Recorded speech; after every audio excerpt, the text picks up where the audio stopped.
6.8 MT का earthquake आने से इस ब्रिज की ऐसी हालत हुई और इटली में होने वाला ये डैम फेलियर जिसने बहुत सारे गांव वर्ल्ड मैप से ही गायब कर दिए। चाइना की ये गोस्ट टाउन जो एक वक्त में न्यूयॉर्क को बीट करने वाली थी। क्या कोई तूफान इतना स्ट्रॉन्ग हो सकता है जो सदियों पुराने स्टील के ब्रिज को हवा में उड़ा दे? ये हैं 5 ऐसे मेगा प्रोजेक्ट्स जिन पर $मिलियन लगे थे, बट ये हिस्ट्री के सबसे बड़े डिजास्टर बन गए। किंजुआ ब्रिज दोस्तों, ये है मकीन काउंटी, अमेरिका का एक छोटा सा मगर बहुत ही वैल्यूएबल एरिया।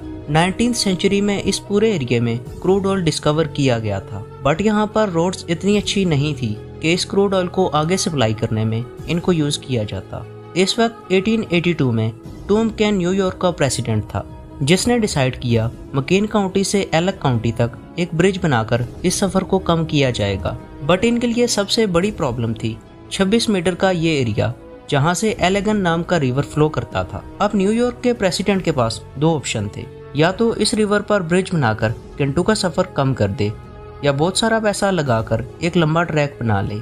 इसने पहले ऑप्शन को चूज किया। अगले 2 सालों में ये रेल ब्रिज बनकर रेडी हुआ। इस वक्त ये ब्रिज दुनिया में सबसे टॉलेस्ट रेल ब्रिज था। इस पूरे पुल के नीचे 20 के करीब ए शेप के स्पॉट टावर लगाए गए थे। इसके बाद अगले कई सालों तक इसको ट्रांसपोर्ट के लिए यूज किया जाता रहा और फिर 1900 में एक बार फिर से इसको अपडेट करके रीबिल्ड किया गया।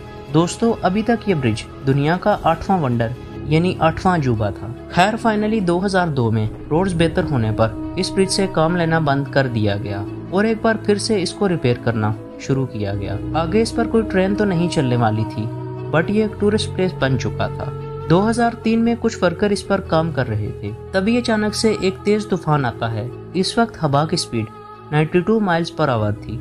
इस तूफान के आने से सबसे पहले ब्रिज का मिड वाला हिस्सा टूटा, इसके बाद आधा ब्रिज ढेर हो गया। आप इमेजिन करके देखो, 200 साल से भी ज्यादा टाइम तक ये ब्रिज ठीक ठाक था, जो अचानक से कोलैप्स कर गया। अभी के टाइम में ये आधा ब्रिज अपनी जगह पर मौजूद है, जहाँ हर दिन हजारों लोग इसको विजिट करने जाते हैं। चाइनीज गोस्ट टाउन दोस्तों, वैसे तो चाइना आए दिन किसी अजीबोगरीब चीज को लेकर हेडलाइंस में रहता है, बट क्या आप लोग जानते हो चाइना में है एक ऐसी बिल्डिंग जो हाइट में बुर्ज खलीफा को टक्कर देती है, बट इस पूरी बिल्डिंग में एक भी इंसान नहीं रहता। ये बिल्डिंग है गोल्डर फाइनेंस 117। ऑलमोस्ट 2000 फीट ऊंची ये बिल्डिंग, जिसके टोटल 128 फ्लोर हैं। बट इस बिल्डिंग के साथ ऐसा क्या हुआ जो आज तक ये बिल्डिंग अनऑक्युपाइड है? ये बात है सन 2008 की, जब चाइना भी दुबई की तरह टॉलेस्ट बिल्डिंग बनाना चाहता था, बट यहाँ की गवर्नमेंट बिल्डर्स को इस बात की परमिशन नहीं दे रही थी, क्योंकि चाइना में 2000 फीट से ऊंचा कुछ भी बनाना इलीगल था। खैर उस वक्त की चाइनीज गवर्नमेंट ने बड़ी मुश्किल से ऐसी एक बिल्डिंग बनाने की परमिशन दी। इस बिल्डिंग को बनाने की बिड शीजिन डिस्ट्रिक्ट ने विन की और इसको बनाने का काम 2008 में स्टार्ट हुआ। इस बिल्डिंग पर 2011 में कुछ रिस्ट्रिक्शन लगी, जिसके बाद इसके काम को रोक दिया गया। 2015 में एक बार फिर से इसको झटका लगा, जब चाइनीज स्टॉक मार्केट क्रैश हुई और फाइनली 2018 में चाइनीज गवर्नमेंट ने एक लॉ पास किया, जिसके अकॉर्डिंग चाइना में 1600 फीट से ऊंची बिल्डिंग बनाना इलीगल था और इसके बाद से गोल्डन फाइनेंस 117 का काम पूरी तरह से रुक चुका था। अगर ये पूरी तरह से कंप्लीट और आबाद हो जाती तो ये दुनिया की 5th टॉलेस्ट बिल्डिंग थी और 2024 में ये बिल्डिंग पूरी तरह से खाली है, जिसको 2000 फीट गोस्ट टाउन का नाम दिया जाता है। और मजे की बात, गिनीज वर्ल्ड रिकॉर्ड में भी इस बिल्डिंग का नाम आता है।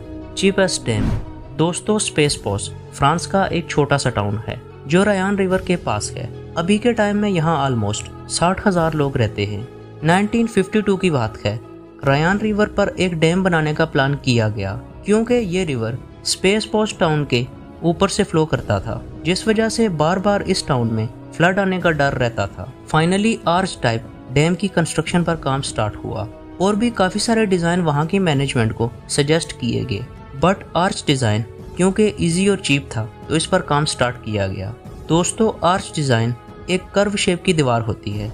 इस तरह के डैम्स बाकी डिजाइन के मुकाबले कम पैसों में बनकर रेडी हो जाते हैं। 1954 में यह डैम बनकर रेडी हुआ। इसके बाद यह डैम 50 मिलियन क्यूबिक मीटर पानी स्टोर करके एक तो इस एरिया को फ्लड से बचा रहा था, साथ ही इस डैम के आसपास इसके पानी को यूज करके फार्मिंग की जा रही थी। 200 फीट ऊंची और 728 फीट लंबी ये कंक्रीट की वाल पूरी दुनिया में रेड फ्लैग के नाम से फेमस थी। रेडी होने के कुछ ही टाइम बाद डैम में बड़े बड़े फॉल्ट्स आने लगे जिनको साथ साथ रिपेयर किया जा रहा था। और 1958 तक तो डैम की दीवार में बड़े बड़े क्रैक्स दूर से नजर आ रहे थे, जिसको इस डैम के ऑपरेटर्स ने बार बार इग्नोर किया। इसी बीच एक्सपर्ट्स ने डैम के पानी को रिलीज करने की एडवाइस भी दी, बट इस डैम के इंचार्ज ने इनकी बात नहीं सुनी। इवेंचुअली इसी रात ये डैम टूट गया। इसके बाद ये सारा पानी इस टाउन में फैल चुका था। इस डैम फेलियर में 400 लोग मारे गए। 150 के करीब बिल्डिंग्स इस डैम फेलियर में बुरी तरह से तबाह हुई। क्योंकि ये डैम रात को टूटा था तो इस पूरे गांव के लोग सुकून से सो रहे थे। तभी अचानक से उनके घरों तक ये पानी पहुंचा और वो कुछ कर भी नहीं सके। देखने में ये फोटो ऐसा लगता है जैसे ये वर्ल्ड वॉर 2 से ली गई हो, बट एक्चुअली में इस छोटे से डैम ने इतनी बर्बादी की थी। ये कोई नेचुरल डिजास्टर नहीं था, बल्कि ये सब तो एक लालची इंसान की गलती थी, जिसने पहले तो इस डैम को चीप बनाने की कोशिश की और फिर इतने ज्यादा क्रैक आने के बावजूद भी पानी रिलीज नहीं किया। $100 बिलियन गोस्ट टाउन। क्या आप लोग जानते हो मलेशिया में $100 बिलियन का एक गोस्ट सिटी है। इसको बनाते वक्त तो ड्रीम पैराडाइज का नाम दिया गया था पूरी दुनिया के इंसानों के लिए, बट असल में ये एक सीक्रेट ऑफशोर हब था चाइना के उन मिलियनर्स का जो अपना पैसा छुपाना चाहते थे। क्योंकि ये बात तो सभी जानते हैं समंदर के पास प्रॉपर्टी होने की कितनी वैल्यू है, जिसकी एग्जांपल शंघाई, हांगकांग सिटी और दुबई आपके सामने है। यही सोचकर इन्वेस्टर्स ने इतना ज्यादा पैसा यहाँ पर लगाया था, बट ये सिटी पूरी तरह से फेल रहा। 2016 में चाइना की एक बड़ी कंपनी कंट्री गार्डन ने इस $100 बिलियन सिटी को बनाने का प्लान किया। इस टाइम पर चाइना के मिलियनर्स काफी इंटरेस्टेड थे इस सिटी में, यहाँ तक कि उन्होंने डाउन पेमेंट तक कर दी थी। बट इसके कुछ ही टाइम बाद चाइनीज प्रेसिडेंट शी जिनपिंग ने करेंसी मूवमेंट पर बैन लगा दिया। रूल्स के अकॉर्डिंग अगर किसी को भी चाइना के बाहर प्रॉपर्टी लेनी है तो इसको $50,000 चाइनीज गवर्नमेंट को देना होगा। इतने पैसों में तो हमारे यहाँ VIP सा घर आराम से बन जाता है। खैर, फॉरेस्ट सिटी में एक छोटे से अपार्टमेंट की कीमत $1 मिलियन थी। ऊपर से चाइनीज गवर्नमेंट को भी पैसा देना था और दूसरी तरफ मलेशिया के लोग इतना पैसा अफोर्ड ही नहीं कर सकते थे कि वो वहाँ पर प्रॉपर्टी बाय करते। हालात इतने बुरे होने के बावजूद भी कंट्री गार्डन ने इस पर काम जारी रखा। इनको ऐसा लगता था कि ये इसको अच्छे से चला लेंगे। 2023 में इन्होंने 15% सिटी भी बना ली थी, बट यहाँ पर कुछ ही 100 लोग रहने आए। इसके अलावा किसी और ने इंटरेस्ट ही शो नहीं किया। यहाँ पर मॉल्स और शॉप तो थी, बट कस्टमर ना होने की वजह से वो हर वक्त क्लोज रहती थी।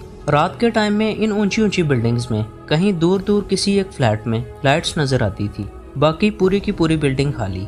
इस तरह से यहाँ लगने वाला $100 बिलियन पूरी तरह से बर्बाद रहा।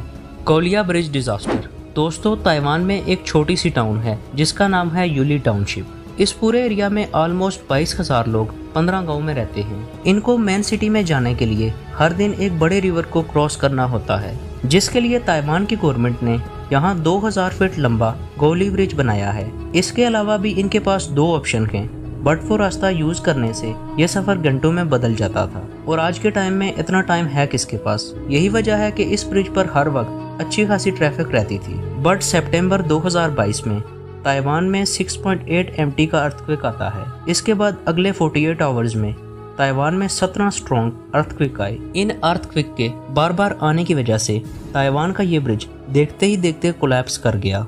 इस ब्रिज पर एक डैमेज तक नहीं था, फिर भी इसका आधे से ज्यादा हिस्सा पूरी तरह से कोलैप्स हो चुका था। अगर ये सब नॉर्मल रूटीन में होता तो शायद बहुत सारे लोगों की जान भी जाती, बट इस ब्रिज पर ऑलरेडी वार्निंग थी, जिस वजह से कोलैप्स के टाइम बस 3 ही गाड़ियां इसकी लपेट में आई और इनके ड्राइवर्स को भी जिंदा रेस्क्यू कर लिया गया था। किंजुआ ब्रिज की तरह ये पुल भी नेचर के आगे टिक नहीं पाया। आप मुझे कमेंट करके बताओ आपको आज की हमारी वीडियो कैसी लगी। मिलते हैं नेक्स्ट वीडियो में।